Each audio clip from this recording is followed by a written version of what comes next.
दिल्ली से मुंबई कब पहुंचे आप? 98 में आया था, लेकिन कोई भी जानने वाला नहीं था। मीरा रोड दूर पड़ता था, तो फिर अंधेरी में आए। अंधेरी में हम 4 लड़के एक जगह रहते थे, हम लोग सब कंट्रीब्यूट करके। कोई फेमस ऐड हो? बहुत सारे हैं, मतलब मैंने वीवो के लिए भी किया, HDFC के लिए भी काम किया, टी-शर्ट की काफ़ी सारी ऐड करी थी। तो क्योंकि आज भी ऐसे बहुत से सिंगर है जो सोचते हैं कि नहीं, मैं तो स्टेज नहीं करूंगा, मैं ये नहीं करूंगा, मुझे गाना गाना है। कुछ लोगों को तो जरूर बुरी लगेगी ये बात मेरी। एक बहुत बड़ा एग्जांपल है हनी सिंह का। जैसा तभी एनिमल में भी हो जाएगा, बहुत सारे, बहुत हिट हुआ था वो। बहुत सारे गाने हैं। तनिष्क बागची ने मैक्सिमम गाने किसी इंडिपेंडेंट सिंगर के यूट्यूब पे था, वो उसको लेके और उसको फिर रीडिजाइन करके फिल्म में यूज किया।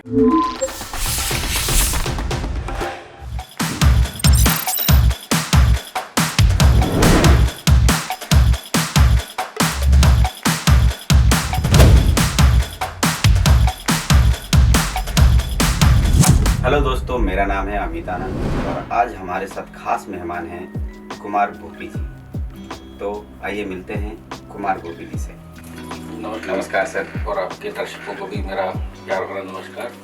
हम आपके बारे में थोड़ा जानना चाहते हैं कि जो आपकी जर्नी रही कि मुंबई में आने के बाद क्या स्ट्रगल है या क्या है। मतलब हर आदमी को एक होता है ना, अपना करियर बनाने के लोग सोचते हैं हमको किस लाइन में जाना है। अभी आपने किस लाइन को कैसे मतलब एक स्ट्रगल किया या जो भी आपने प्रोसेस होता है लाइफ को जीने का, क्या ही होता है किया है। बेसिकली आप हैं कहाँ से?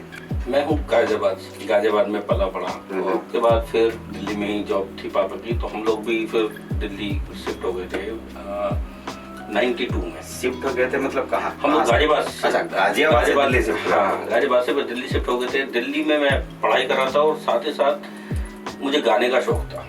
अच्छा। और जैसे कि मैं काला हूँ तो आप काला मुझे दिखते कि इसलिए बता रहा हूँ मैं, क्योंकि जैसे हम ट्यूशन पढ़ने जाते थे या स्कूल में भी पढ़ने जाते थे, तो चाहे जब मुझे खड़ा कर देते थे कि सुनाओ गाना। अच्छा। और मैं सुनाता था यशोमती मैया से बोले नंदलाला राधा क्यों गोरी और मैं क्यों काला। सिंगिंग से ही है कि इससे पहले भी कोई जर्नी है आपकी? मतलब नहीं, बस पढ़ाई के बाद एक शौक था अपना सिंगर बनना है वो। हाँ, गाने का शौक था।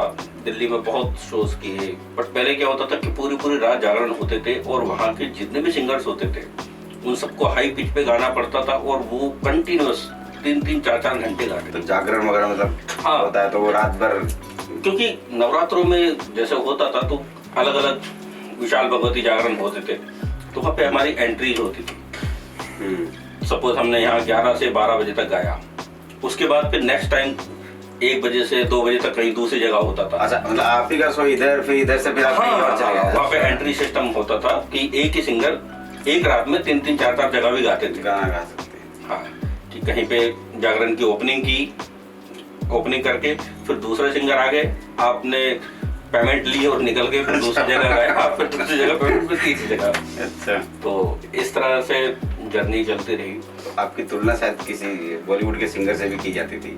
मोस्टली थोड़ी सी बोल्ड वॉइस है, तो किशोर जी को गाता था और किशोर जी के गाने ही ज़्यादा गाता था। बट मैं पर्सनली रफ़ी साहब को पसंद करता था। अच्छा। जब भी मुझसे अगर कोई छोटी मोटी महफिल होती थी और वहाँ मुझसे कुछ गाने के लिए बोलते थे, तो मैं सिर्फ और सिर्फ रफ़ी साहब के गाने गाता था। अदरवाइज ये था कि स्टेज पे मुझे, क्योंकि सबको थोड़ा आवाज़ मैच करके सुनने की आदत होती है ना, किन के जैसे गाते हैं, तो लोग ज़्यादातर उनको उनकी वॉइस में सुनना चाहते हैं, तो स्टेज पे मैं किशोर जी के गाता था। दिल्ली से मुंबई कब पहुंचे आप? 98 में आया था। 98? लेकिन कोई भी जानने वाला नहीं था, नॉट ए सिंगल मैन। पहली बार कोई आता है तो कोई जानता? तो मेरे गुरुजी थे DM राघव जी, अभी नहीं रहे हैं। एक वो ही कॉन्टेक्ट पर्सन थे जिनसे कभी कुछ होता था कि आज का दिन मेरा कैसा गया, अगर किसी से बात करनी थी तो वो सिर्फ और सिर्फ गुरुजी थे। 98 मैंने पूरा इधर रहा, उसके बाद फिर सोचा कि दिल्ली वापस चलते हैं। तो चौड़ी बाजार में हमारी शॉप हुआ करती थी और वहाँ पे हम लोग डिजाइनिंग किया करते थे। जैसे कि अगर कुछ लोग जानते होंगे, दिल्ली में चौड़ी बाजार कार्ड की होलसेल मार्केट है, वो जो शादी के कार्ड वगैरह, तो वहाँ पे वो करता था। फिर मैं 1 साल फिर वापस से काम किया हमने। 1 साल बॉम्बे रह के गया था, तो दिल्ली में फिर मन ही नहीं लगा। ये तो जो ये चौड़े बाजार में जो आपकी दुकान थी, तो आप अकेले करते थे कि भाई भी थे साथ में? प्रिंटिंग का काम मैं ही करता था। मेरे बड़े भाई भी प्रिंटिंग का ही काम करते थे, बट वो साइन बोर्ड का काम किया करते थे। वो बहुत अच्छे पेंटर हैं। वो फिर बाद में उनका लिखने का काम भी बंद हुआ। बाद में ये सब फ्लैक्स प्रिंटिंग वगैरह का काम चालू हो गया, तो बाद में उन्होंने भी वो शिफ्ट कर दिया था और मेरा पेपर प्रिंटिंग में था काम। तो आपका मन नहीं लगा एक साल? हाँ, और मैं वहाँ पे ग्राफिक डिजाइनिंग सब मैं ही करता था, तो कंप्यूटर से मैं बहुत फैमिलियर था। और फिर स्टूडियो में भी कंप्यूटर से ही रिकॉर्डिंग होनी चालू हो गई थी, तो मुझे रिकॉर्डिंग के सॉफ्टवेयर आते थे। हाँ, गाते थे तो आपको तो शायद हाँ, तो घर पे बहुत रिकॉर्ड करता था मैं। उस टाइम पे नोंडो एक सॉफ्टवेयर है, तो वो इजीली अवेलेबल हो जाता था और विंडोज पे काम करते थे, तो इसलिए मुझे रिकॉर्डिंग का आइडिया था। मैंने फिर घर वालों से बात किया कि नहीं, मैं यहाँ नहीं रह पाऊंगा, और फिर वहाँ पे काम वापस से बंद कर दिया।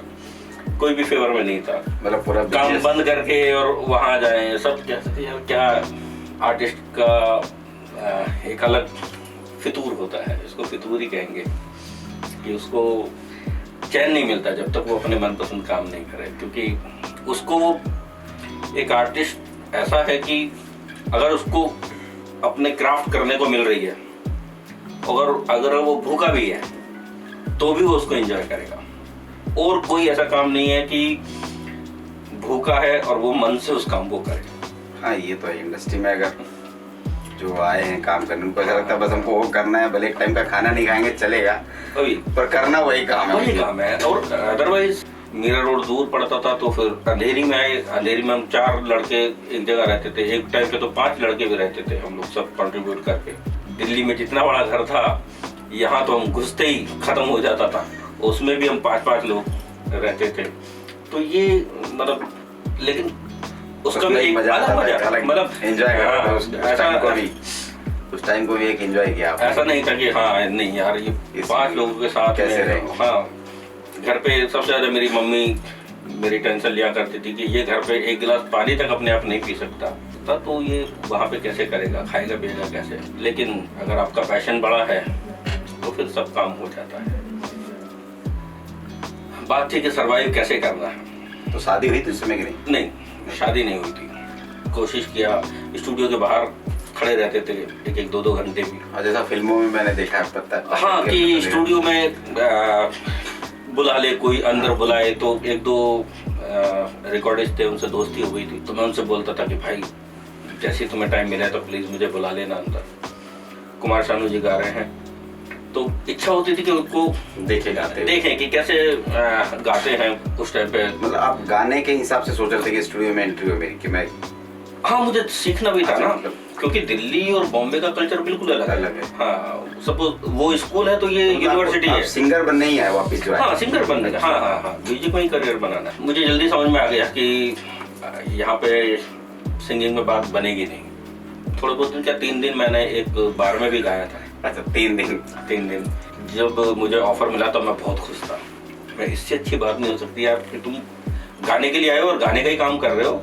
और उस टाइम पे बार वगैरह में गाते थे, तो बार में जो बैंड लीडर था उसने बोला कि आप 1 बजे तक गाना, उसके बाद चले जाना। तो मैं बड़ा खुश था कि यार 1 बजे तक गाऊंगा, उसके बाद सो के अगले दिन मैं स्ट्रगल कर सकता हूँ, लोगों से मिल सकता हूँ, लोगों से अप्रोच कर सकता हूँ लोगों को। बट एक दिन गाया, माहौल अच्छा नहीं था, पीछे आके खड़ा हो जाता था। जैसे मुझे कुछ गाने को बोले, मैंने गाना गाया और पीछे खड़ा हो जाता था। 1 दिन चला, 2 दिन चला, तीसरे दिन वो बोला, जो बैंड लीडर था, कि भाई ऐसे काम नहीं चलेगा, आप गाते हो और पीछे चले जाते हो, आपको एक तो स्टेज पे ही रहना पड़ेगा और लोगों से जाके फरमाइशें भी लेनी पड़ेगी। अच्छा। क्योंकि सब लोग अपनी चॉइस का सुनना चाहते हैं और आप उनकी चॉइस का गाओगे तो वो आपको पैसे देंगे। तो वो मुझे बिल्कुल भी गवारा नहीं हुआ। नहीं यार, मैं किसी को मतलब किसी से पूछ नहीं सकता कि आपको क्या सुनना है। हाँ, और मैं किसी से नहीं ले सकते। जो ऐसा करते हैं मैं उनको उनके लिए भी कुछ गलत नहीं बोल रहा हूँ। वो जो कर सकते हैं वो करते हैं, पर मैं कंफर्टेबल नहीं था, क्योंकि दिल्ली में वैसा कुछ किया ही नहीं था। दिल्ली में शादी के भी शोज किए थे, कॉर्पोरेट शोज भी किए थे, तो इसलिए एक अलग तरह से स्टेज पे गाया था। अब यहाँ बिल्कुल ही अलग हो गई थी कहानी। तो मैं कहा नहीं यार, आई एम सॉरी भाई, मैं नहीं कर पाऊंगा। उसके बाद मैं फिर कभी नहीं गया। लेकिन यहाँ पे सरवाइव करना था। मैंने यहाँ पे एक रेस्टोरेंट भी चलाया। अच्छा। हाँ, महाराष्ट्र में गवर्नमेंट अलॉट करती है, उसको बोलते हैं झुमका भाकर। झुमका भाकर एक्चुअली खाने की चीज़ होती है। अच्छा। हाँ, झुमका और भाकर रोटी जैसा रहता है, चावल की रोटी होती है, उसको खाते हैं। मैंने वहाँ पे वड़ा पाव भी बेचा। अच्छा, आप खुद ही चलाए? उसल पाव और मिसल पाव ये सब भी बेचा। बात बोलता हूँ कि इंडस्ट्री में जो आदमी आता है, चाहे छोड़ के चला जाए, उसको बोलते हैं प्लास्टिक का कीड़ा, जो कभी मर नहीं सकता। चाहे कोई भी आप खा लो, वो प्लास्टिक का कीड़ा चाहे रहेगा ही रहेगा। उसके बाद में फिर एक टाइम के बाद मैंने कहा यार नहीं, क्योंकि मुझे फायदा ही नहीं हो रहा था उसमें। तो मैं देखता था कि यार सब, तो फिर मुझे बताया कि यार सेठी लोग जो होते हैं ना, वो सही से चला पाते हैं इन सब चीज़ों को, आपको फायदा नहीं होगा। क्योंकि मैं फिर अपना हाइजीनिक तरीके से उसको बनाना और किचन भी साफ सुथरी, तो वो मुझे नहीं चला। जैसे आज का जो सामान होता था बचा हुआ, वो मैं फेंकवा देता था और बाकी लोग नहीं फेंकते। बाकी लोग शायद नहीं फेंकते या मुझे नहीं पता कि क्या होता है, बट मुझसे नहीं चला, मतलब मैं लॉस में ही था। वो छोड़ के फिर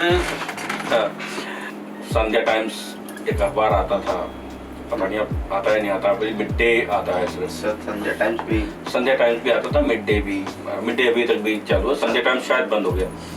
तो उसमें मैंने जॉब ढूंढना शुरू किया। वहाँ पे मुझे जॉब दिखी कंप्यूटर ग्राफिक डिजाइनर की, जो कि मेरा सेम काम था। दिल्ली में चावड़ी बाजार में मैं खुद ही डिजाइन बनाया करता था, फोटोशॉप करलरा मेरे को आता था।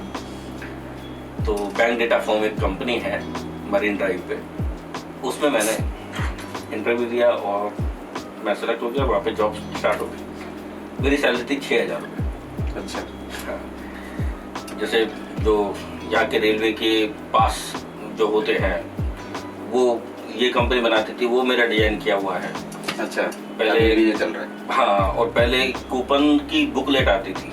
हाँ। 50 रुपए की बुकलेट होती थी, 25 रुपए की। तो उसमें जो कूपन्स थे वो सब मेरे डिजाइन। जो बस में चलता था शायद? नो, ट्रेन में तो पंच करते थे कि आपका अच्छा। मीरा रोड जाना है, और तो चार्ट लगा होता था, उस पर लिखा होता था कि 5 रुपए की टिकट लगेगी। बस में भी था क्या पहले? तो नहीं, बस का मुझे आइडिया नहीं, बट मैंने ट्रेन की जो कूपन्स थे वो मैंने प्रिंट की, मतलब मैंने डिजाइन किए थे और उस कंपनी ने प्रिंट किए थे। पहले उस पर बैंक डेटा सिक्योरिटीज करके लिखा भी आता था। वहाँ पे काफ़ी बैंकों के भी चेकबुक वगैरह, मैंने काफ़ी चेक्स वगैरह डिजाइन किए। मैं इस शहर में करने क्या आया हूँ? फिर वापस से यही काम करना था, तो दिल्ली में छोड़ के क्यों आया? मतलब कीड़ा पे जिंदा हो गया।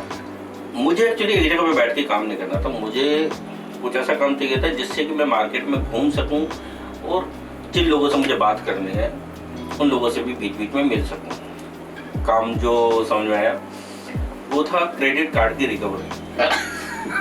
क्रेडिट कार्ड की रिकवरी? हाँ, तो वो भी मैंने वही मिड डे से ही या संध्या टाइम से जिससे भी देख के, और एक रिकवरी एजेंसी में मैंने जॉब ज्वाइन कर ली। वहाँ से काफ़ी फायदा हुआ मुझे, क्योंकि कुछ इंडस्ट्री के लोग भी मिले जिनको क्रेडिट कार्ड का पैसा भरना था, और मैं देखता था थोड़ा खुश होता था, अरे वाह आज तुमसे जाके मिलूंगा। तो मैं उनके पास जाता था, सर आपका 3 महीने का रुका हुआ है, आपके पास है तो दे दो, नहीं तो कोई बात नहीं, सर मुझसे बात करो, बताओ। क्योंकि और मैं वही चाहता था, एक्चुअली मैं वही चाहता था। उसी रिकवरी के दौरान नाम नहीं लेना अच्छा रहेगा, बट काफ़ी म्यूजिक डायरेक्टरों से भी मिला, मैं 4-5 म्यूजिक डायरेक्टरों से भी मिला, सिंगर्स से भी मिला। मतलब आज जगती चली गई। हाँ, और कुछ अच्छा ये हुआ कि कुछ राइटर भी थे, उन्होंने मुझे स्टूडियो में बुलाया। तो मैं उनसे बोल देता था कि सर मैं भी दिल्ली से हूँ और मैं गाना गाना चाहता हूँ। अरे वाह, अच्छा है, ठीक है, तुम स्टूडियो में ही आ जाओ। तो फिर मैंने बॉम्बे के स्टूडियोज देखे कि हाँ रिकॉर्डिंग स्टूडियोज कैसे होते हैं। फिर क्रेडिट कार्ड से मैंने फिर वो छोड़ के फिर DSA ले लिया, डायरेक्ट सेल्स एजेंसी मिलती है बैंक की, और फिर मैं फाइनेंस में अच्छा करने लगा। मेरी कंपनी थी कैपिटल सोर्स। हाँ, उस टाइम पे मेरे पास में 35 पीपल का स्टाफ था। 35 लोग मेरे पास काम करते थे। और मुंबई में ही आप लोग? अंधेरी वेस्ट में। अच्छा, अंधेरी वेस्ट में स्टेशन के पास, क्योंकि या बॉम्बे में कोई भी अगर इस तरह का ऑफिस है ना, तो सबसे जो अच्छी प्रेफरेंस जो रहती है वो स्टेशन के पास रहती है, क्योंकि स्टाफ आपको इजी मिल जाता है, क्योंकि उसके लिए आना जाना एक्सेस करना अच्छा रहता है ना। तो मैंने अंधेरी स्टेशन के पास में ऑफिस खोला था। 35 लोग मेरे पास काम करते थे। फिर 2005 में मेरी शादी हो गई और फिर गाना थोड़ा सा छूट गया। हाँ, बट मैं, क्योंकि मैंने मेरा अंदर केबिन बनाया हुआ था, तो केबिन में मैंने पहले सोचा था कि उसको अकोस्टिक करा लूँ। अकोस्टिक वो होता है जैसे मतलब साउंड प्रूफ, मतलब गाने के लिए साउंड प्रूफिंग की जरूरी होती है सब। हाँ, नहीं तो फिर मेरा स्टाफ बाहर वो बैंकिंग का काम कर रहा है, वो कह रहा है कि बॉस को क्या हुआ है वो। तो एक से बात किया, उसने कहा कि सर आप मोटे मोटे पर्दे खरीद लीजिए और वो पर्दे लगा लीजिए। अच्छा, तो साउंड प्रूफिंग का काम करता है। हाँ, तो सांजापुर में अच्छी शॉप है पर्दों की, उसके पास गया और अच्छे बढ़िया वाले पर्दे मैंने लिए और पूरे कपड़े मतलब अपने केबिन में चार्ज लगा दिया। तो सर ये क्या कर रहे हो? ये मुझे अच्छा लगता है इसलिए मैं कर रहा हूँ। तो इससे क्या फ़ायदा हुआ मुझे कि मुझे रिकॉर्डिंग का तरीका आ गया। फिर एक दो स्टूडियो में जैसे मैं गया था, तो एक दो रिकॉर्डिस्ट से भी मेरी दोस्ती हो गई और उनसे मैंने सीखा कि किस तरह से साउंड को प्रोसेस कैसे करते हैं। और -1 ट्रैक्स भी मिल जाते थे। कुछ हमने बनवाए भी थे। मेरा अच्छा ये बिजनेस अच्छा चल रहा था, फाइनेंस का, कैपिटल सोर्स। हाँ, मेरा बहुत अच्छा चल रहा था। मेरे पास में गाड़ी भी हो गई थी, घर भी हो गया था। कांदिवली लोखंड वाला अच्छी जगह है, तो वहाँ पे एक अच्छा फ्लैट ले गया था 1 BHK। अच्छा चल रहा था। बस फिर 2008 में रिसेशन आया। अच्छा, 2008 में रिसेशन आया तो ऑलमोस्ट सभी बैंक में जो काम करता था, बारक्लेस के लिए काम करता था, एबीएन एमरो के लिए काम करता था, डीसीबी के लिए काम करता था, और एक था डीवीएस चोलामंडलम। अच्छा, 2008 में सब बैंक बंद हो गए। सिटी बैंक तक उड़ने वाला था, बट उसे यूएसए ने फंड किया था, तो ये बैंक रह गया था। बट सब बैंक बारक्लेस ये सब बंद हो गए थे, एबीएन एमरो बंद हो गया था। जब मैं ये काम करता था तो मुझे ये लगता था कि मैं फाइनेंस इंडस्ट्री में हूँ, तो ये काम तो कभी बंद नहीं होगा, क्योंकि पैसे का कोई ऑल्टरनेट ही नहीं है। बट मुझे नहीं पता था ये काम भी बंद हो सकता है। मेरा स्टाफ भी सोच रहे थे। मैंने बोला कि यार मुझे बंद करना पड़ेगा, पर स्टाफ कोई भी इस फेवर में नहीं था कि मैं बंद करूँ। वो कह रहे सर कोई बात नहीं, आप 2 महीने बाद भी सैलरी दोगे, 3 महीने बाद भी दोगे, चलेगा। बट मुझे पता था कि पता नहीं 2 महीने बाद अगर नहीं चला तो क्या। हाँ, नहीं यार, देखो सुनो, जिस दिन काम शुरू हो जाएगा मैं वापस से बुला लूंगा आपको। और मैंने कड़ा डिसीजन लिया और मैंने ऑफिस बंद किया। उसके बाद फिर एंट्री हुई कि शायद इंडस्ट्री ही लास्ट डेस्टिनेशन थी मेरी। फिर मैं 2000 कितने साल तक हो गया बैंकिंग वाला जो था, कितने साल तक रहा? मैंने 2000 में शुरू कर दिया था। आते ही और 1 साल आपने उधर जॉब में दिया, उसके बाद में फिर उसको भी छोड़ मैंने 2001 से आपने किया हुआ है। हाँ, 2002 से आप कह सकते हैं। फिर मैंने 2008 तक आपने पूरा हो। फिर मैंने एज ए साउंड इंजीनियर काम किया। लगभग सभी सिंगरों को मैंने रिकॉर्ड किया। लता जी को नहीं कर पाया बस रिकॉर्ड से। बाकी उस टाइम के जितने भी बड़े सिंगर्स थे सबको 1 बार 2 बार 3 बार सबको तो इस रिकॉर्ड किया। स्टूडियो कौन सा था जहाँ आपने रिकॉर्ड किया? 3-4 स्टूडियो थे। एक था गिल्सन स्टूडियो, उन्होंने देवघर की रौनक बढ़ानी हो, नेवलक वगैरह की एडें उन्होंने बहुत की। तो फिर 1-1.5 साल उनके पास भी काम किया मैंने। तो आपने गाया कि रिकॉर्ड? नहीं, मैं फिर अच्छा, साउंड रिकॉर्डिस्ट, साउंड इंजीनियर काम करता। साउंड इंजीनियर आ गया, मतलब सिंगिंग छोड़ दिया आपने? छोड़ ही दिया था। अच्छा, हाँ। तो बट ये था कि मुझे, क्योंकि म्यूजिक के लिए आया था, म्यूजिक पसंद था, तो मुझे सिर्फ म्यूजिक में रहना था। उसको मैं एंजॉय करता था कि जैसे सोनू निगम जी गा रहे हैं तो मैं वहीं पर, मुझे ये सौभाग्य भी मिला कि जो मेरे आइडियल्स सिंगर्स रहे हैं तो उनको भी मैं बोल सकता था सर एक बार और ले लेते हैं। नहीं तो मैं उनको कैसे रोक सकता था। हाँ, करते करते फिर उससे भी मैं बोर हो गया। उससे एक फायदा हुआ कि सभी सिंगर्स और म्यूजिक डायरेक्टरों से मेरा 1-to-1 हो गया। विथ म्यूजिक प्रोड्यूसर्स थे, उनसे सबसे अच्छी दोस्ती हो गई। म्यूजिकल था ही। 2008 में रिसेशन आया था, 2008 से शुरू किया था मैंने, और फिर 2011 में मैंने 2 साल बाद वो भी ब्रेक किया, वो भी बंद कर दिया। एक सिंगर गा के गए हैं, दूसरे अभी बाहर बैठे हुए हैं। सोनू जी गए, अभी उदित जी आने वाले हैं, हाँ, उदित जी गए तो कुमार जी आने वाले हैं, वही चल रहा था सब। यार ये क्या चल क्या रहा है। फिर मैंने 10 दिसंबर 2011 में जॉब छोड़ दिया। ऐसे कौन सा स्टूडियो से? SRS स्टर्लिंग रिकॉर्डिंग स्टूडियो, ये ओशिवारा में था, अब नहीं है। उस टाइम पे मेरी सैलरी थी 10,000 रुपये। अच्छा, recording as a recording staff, as a recording जो काम करता 10,000 रुपये से। हाँ, और बाकी ओवर टाइम मिलता था। 6 बजे के बाद अगर कोई भी रिकॉर्डिंग होती थी या संडे के दिन कोई रिकॉर्डिंग होती थी तो वो 200 रुपये पर आवर के हिसाब से वो मिलता था एक्स्ट्रा। 14,500 रुपये की मेरी EMI थी, गाड़ी से आया करता था कांदीवली से यहाँ तक। किसी को बताता नहीं था कि मेरी सैलरी कितनी है। अच्छा, हाँ, नहीं तो सब हंसेंगे कि 10,000 रुपये की सैलरी है इसकी, और गाड़ी से आता है और लोखंड वाला कांदीवली में रहता है। जैसे मैंने कहा कि मैं एक चीज़ से बहुत डर के रहा हूँ कि कोई भी मेरे से पैसा मांगने आए तो मुझे पता था कि EMI कब तक भरूंगा मैं अपने पैसे से। उस फ्लैट को मैंने उस टाइम पे 46 लाख में बेचा था। फिर जो थोड़ा बहुत बैंक का था वो दिया मैंने, बिना उसके मेरे रोल में फ्लैट ले लिया था और उसको फिर भाड़े पे दे दिया था। और अभी नया काम क्या स्टार्ट किया आपने फिर? इवेंट का मुझे आइडिया पहले दिल्ली से ही था। अच्छा, तो दिल्ली में आप? हाँ, यहाँ पर फिर मैंने वही शुरू किया। उसमें यहाँ फायदा जो हुआ मुझे रिकॉर्डिंग स्टूडियो में काम करने का वो ये हुआ कि सब सिंगरों से मेरा 1-to-1 हो गया। मतलब आज मुझे अगर सोनू जी किसी इवेंट के लिए चाहिए तो मेरे पास डायरेक्ट उनका भी नंबर था और मेरे पास उनके मैनेजर का भी नंबर था। शान हो गया, मतलब सभी जितने भी बड़े सिंगर्स थे। अलग अलग जो रियलिटी शो थे उससे भी 500 सिंगर आते थे नए नए। और हमारा करियर इसलिए नहीं बना क्योंकि उस टाइम पे ये सब अपॉर्चुनिटी नहीं थी। हाँ, सिंगिंग शो वगैरह नहीं था उसमें। हाँ, और फिर मैं बैंकिंग में अच्छा कमा रहा था और अच्छा अर्न कर रहा था, तो सिंगर बनना ही नहीं है। हाँ, फिर 2011 के बाद फिर छोड़ के मैं इवेंट्स करने लगा। इवेंट्स करते करते मेरे पास में कुछ नए सिंगर्स आते थे, वो बोलते सर मुझे काम दीजिए, इवेंट दीजिए। तो मैं बोला करता था कि इवेंट दूँ किस बेस पे दूँ, क्योंकि हर कोई प्रोफाइल मांगता है कि आपने किसी फिल्म में गाया है या फिर कुछ एल्बम वगैरह आई है। तो वहाँ से जो सिंगर्स थे उनके पास गाने होते थे, वो बोलते थे कि सर अगर वीडियो आप कर सकते तो वीडियो आप कर दीजिए। प्रोड्यूसर भी बन गए। फिर दोस्ती हुई कैमरामैन से, डायरेक्टरों से, और फिर वहाँ से अपना प्रोडक्शन का काम भी शुरू हो गया। बस सिर्फ सेटअप थोड़ा अलग रहता है, तो उसमें मुझे प्रोडक्शन का अच्छा अनुभव हो गया। और ये हुआ कि लगभग अभी भी सभी बड़ी म्यूजिक लेबल्स हैं, उन पे मेरे प्रोड्यूस किए हुए गाने हैं। कंपनी आपने कब बनाई?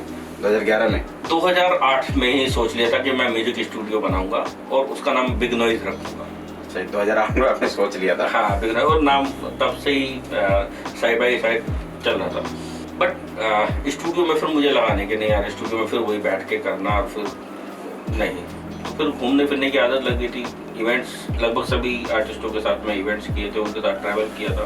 फिर प्रोडक्शन हुआ, प्रोडक्शन में लगभग 50-60 ऐड मैंने प्रोड्यूस की। जैसे कोई 60-70 कोई फेमस ऐड हो? बहुत सारे हैं, मतलब मैंने वीवो के लिए भी किया और HDFC के लिए भी काम किया, टी-शर्ट की काफ़ी सारी ऐड करी थी, और संधू फार्मा उसके लिए किया था, NK हेल्थ केयर है उनकी भी ऐड की थी। अभी तो कोई मैंने सब कुछ फिल्में भी आपने प्रोड्यूस की अभी? हाँ, तो फिर नहीं, फिल्म प्रोड्यूस तो 2 फिल्में मैंने शॉर्ट फिल्म प्रोड्यूस की है। हाँ, बाकी 7 फिल्में एज एन EP मैंने किया, एग्जीक्यूटिव प्रोड्यूसर। तो 1-2 तो मेरे साथ भी आपने किया है। हाँ, 3 फिल्में तो आपने साथ में किया जी, आपने एडिट की हैं। बीच में क्योंकि इवेंट्स काफ़ी किए हैं, तो मेरे कुछ पुराने क्लाइंट्स हैं, उनकी रिक्वायरमेंट्स अभी भी आती है। ये जो जर्नी आपकी थी, डिजाइनर से प्रोड्यूसर तक की जर्नी थी, किसी भी काम को करने के लिए आदमी को एक लगन चाहिए। हाँ, वो शुरू से टचवुड रही, मतलब जो भी हर किया काम में आप तो सक्सेस ही आपका रहा है, कोई भी काम ऐसा नहीं है कि जो भी हुए आप कोई काम ऐसा नहीं रहा। मुझे रिग्रेट तो किसी चीज़ का नहीं है। आपने छोटा मोटा रिग्रेट ये कह सकते हो कि हाँ, मैं गाना चाहता था पर मैंने गाना नहीं गाया। आपने तो बहुत सारे स्टेज वगैरह किए। मैंने कहा ना कि अगर मैं गाता तो शायद मैं बड़े बड़े सिंगर्स को दोबारा गाने के लिए नहीं बोल सकता था। तो अभी शायद ईश्वर की ये मर्जी थी कि तुम इसके लिए बने हो, गाओ नहीं गवाओ। हाँ, तो ये किया, और आज टचवुड सभी सिंगर्स मुझे 1-to-1 जानते हैं। देखिए इंडस्ट्री में हर आदमी सोनू निगम तो बनेगा नहीं, अगर सिंगर आएगा तो हर आदमी उदित नारायण नहीं बनेगा। वो सबकी अपनी अपनी डेस्टिनी है। यहाँ लाइफ देखिए, मुंबई की लाइफ ऐसी है कि हर आदमी का एक जर्नी तो है ही, किसी का भी हो। एक आदमी अपने आप को सक्सेस वैसे मानता है कि हाँ मेरे पास में घर है, पैसा है, वैसा है, और एक ये होता है कि हाँ मुझे ऐसी ऐसी जगह पे परफॉर्म करना था, वहाँ मैंने परफॉर्म कर लिया, ये मेरी। हाँ, मैं बहुत सारे ऐसे सिंगर को जानता हूँ जो जिन्होंने क्या, नाम तो नहीं है पर उनको फोन करो अब स्टेज तो उनके इतने बिजी रहते हो, उनके पास तो टाइम ही नहीं है। कभी उनसे बोलो कहीं इंडिपेंडेंट आर्टिस्ट हैं, उनका एक भी, आज बहुत सारे नाम मैं बता सकता हूँ जिनका एक फिल्म में गाना नहीं है, पर वो बिजी है, मतलब पूरे मंथ ऐसा उनका शेड्यूल भी, मतलब वो आउट ऑफ इंडिया पूरे टूर करते हैं। एक शुरू में था 90 में एल्बम्स आया करती थी, फिर एल्बम सब खत्म हो गई थी, सिर्फ फिल्म का गाना ही चलता था, और पैसे भी सिर्फ जिन्होंने फिल्म में गाया है वो ही आर्टिस्ट पैसा बना पा रहे थे, बाकी सब बेचारे छोटा मोटा शोज करके स्ट्रगल ही चल रहा था, क्योंकि उनके पास बताने के लिए, दिखाने के लिए कुछ था नहीं। तो क्या भी बहुत सारे ऐसे प्लेटफॉर्म भी हैं जो अभी सिंगर गाना गाते हैं। अभी म्यूजिक एक अलग लेवल पे है, मतलब अभी पहले जो एक गाना होता था तो उसके लिए वीडियो बहुत मायने रखता था, बट अभी चेंज हो गया है, वीडियो अब नहीं भी होगा तो भी चलेगा। ऑडियो स्ट्रीमिंग प्लेटफॉर्म बहुत सारे हैं, स्पॉटिफाई है, आईट्यून्स है, तो क्योंकि आज भी ऐसे बहुत से सिंगर है जो सोचते हैं कि नहीं मैं तो स्टेज नहीं करूंगा, मैं ये नहीं करूंगा, मुझे गाना गाना है। कुछ लोगों को तो जरूर बुरी लगेगी ये बात मेरी, कुछ लोग सिर्फ स्टूडियो के लिए हैं, कुछ सिंगर सिर्फ स्टूडियो के लिए हैं, और कुछ सिंगर स्टूडियो और स्टेज के लिए भी, दोनों के लिए बने। कुछ क्योंकि बहुत सारे, क्योंकि अभी क्या है, पहले था कि जिसकी आवाज अच्छी होती थी, जिसने रियाज किया हुआ होता था, वो ही गाने के बारे में सोचता था और गाने गाता था। तो मैं ये जानना चाहता हूँ कि जो सिंगर ये चाहते हैं कि मेरा गाना फिल्मों में है, क्या वैसा जरूरी है कि फिल्मों में ही गाना चेंज हो गया, अभी वही कोविड के बाद में चेंज हो गया, अभी जरूरी नहीं है, पहले था। अब क्या बोलना चाहते हैं कि आप अपने माइंडसेट को ऐसा मत बनाओ कि हमको बड़ा ही सिंगर बनना है या मेरे पास ये होना चाहिए, वो ऐसा क्या करे कि उनको ये सब चीजों का एक होता है कि मैं आज 10 साल से स्ट्रगल कर रहा हूँ, मेरी एक भी ऐसा नहीं है, ऐसा नहीं है कि जिसने फिल्म में गाया वही बड़ा सिंगर है। वही तो मैं कह रहा हूँ, कितने इंडिपेंडेंट आर्टिस्ट हैं कि उनका फिल्म में एक भी गाना नहीं है, बट वो बड़े हैं। ऐसा बताइए जो क्या है ना कि जो ऑडियंस है, जो सिंगर बनना चाहते हैं, उनको लगे कि हाँ मैं इनको देखो, हमने देखा नहीं इनको, आज यूट्यूब पे भी उनके बहुत सारे मिलियनों में सब्सक्राइबर हैं। सनमपुरी एक बड़ा अच्छा एग्जांपल है, मतलब विद्या बॉक्स भी है जो शायद विद्या बॉक्स है, सामली सेठिया है, ये सब कवर गा के आए हैं, मतलब अब फिल्मी गानों को ही वापस रिकॉर्ड किया है इन्होंने अपनी वॉइस में, और अपना शो कर रहे हैं। हाँ, आज अच्छे शोज कर रहे हैं, मतलब शोज नहीं, अच्छे शोज कर रहे हैं। उसके बाद में फिर मैं नाम ले रहा हूँ कुछ, ये जब बड़े बन गए, उसके बाद में फिर फिल्म इंडस्ट्री अपने आप इनके पास पहुंच गई। एक बहुत बड़ा एग्जांपल है हनी सिंह का। हनी सिंह ने पहले पंजाब में खूब अपना बहुत बड़ा नाम कर लिया, उसके बाद में वो मुझे नहीं लगता कि किसी के पास आए होंगे, फिर हमारी इंडस्ट्री खुद उनके पास पहुंच गई कि आपके इतने, और वही अभी साउथ वाले को ले लेके कर रहे हैं, क्योंकि हर किसी को बिजनेस करना है तो साउथ का एक आर्टिस्ट डाल देते हैं ताकि साउथ में भी उनकी फिल्म बिजनेस करे। ऐसा नहीं गाना ही है फिल्म में, क्या रास्ता है कि ज्यादा सोचे नहीं कि मैं स्ट्रगल बहुत कर रहा हूँ स्ट्रगल, मेरा कुछ मेरे ख्वाब पूरे नहीं हो रहे। नहीं, स्ट्रगल करना है तो स्ट्रगल, आप अगर सिंगर, स्पेशली सिंगर बनना चाहते हैं तो आप ज़्यादा से ज़्यादा रियाज कीजिए और गाने बनाइए, खुद ही गाने बनाइए, खुद गाने बनाइए, और गानों को जो भी ऑडियो प्लेटफॉर्म्स है उस पर, और अभी बहुत सारे प्लेटफॉर्म्स है कि कोई 500 रुपये फीस लेता है, कोई 1000 रुपये फीस लेता है, अपने गाने का ऑडियो डालिए। कुछ नहीं पता कौन सा गाना आपका लोगों को पसंद आ जाए, और फिर लोग कितनी ऐसी फिल्मों में गाने हैं जो ऑलरेडी यूट्यूब पे या पहले इंडिपेंडेंट रिलीज थे, और फिल्मी वालों लोगों ने उसको लेके फिर रिक्रिएट करके फिर अपनी फिल्म में डाला है। जैसा तभी एनिमल में भी हो जाए गाना है, बहुत हिट हुआ था, बहुत सारे गाने हैं, बहुत सारे गाने हैं। तनिष्क बागची ने मैक्सिमम गाने किसी इंडिपेंडेंट सिंगर के यूट्यूब पे था, वो उसको लेके और उसको फिर रीडिजाइन करके फिल्म में यूज़ किया है। क्या टिप्स क्या देना चाहते हैं? बस रियाज कीजिए और गाने बनाइए, और अगर वीडियो भी हो तो अच्छा है, बट वीडियो पे बहुत ज़्यादा पैसा डालने की ज़रूरत नहीं है। हाँ, ऑडियो पे ज़्यादा पैसा डालिए, क्योंकि ये प्रोसेस है, आप उसमें लगे हुए भाई दिमाग से जो स्ट्रगल वाली जो लाइन है वो हटानी पड़ेगी ना सबसे पहले, क्योंकि मैं स्ट्रगल कर रहा हूँ। देख एक टाइम था कि जो स्टेज शोज करते थे उसी में अच्छा पैसा मिलता था। Thank you very much sir, आपने अपना वक्त दिया। और थैंक यू आपका भी, आपकी ऑडियंस का भी।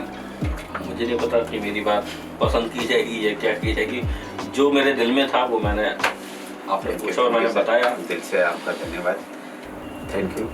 ऑडियंस हमारे चैनल को देखिए और सपोर्ट कीजिए, ऐसे ही मेहमानों को लेकर आते रहेंगे और आपको रूबरू कराते रहेंगे।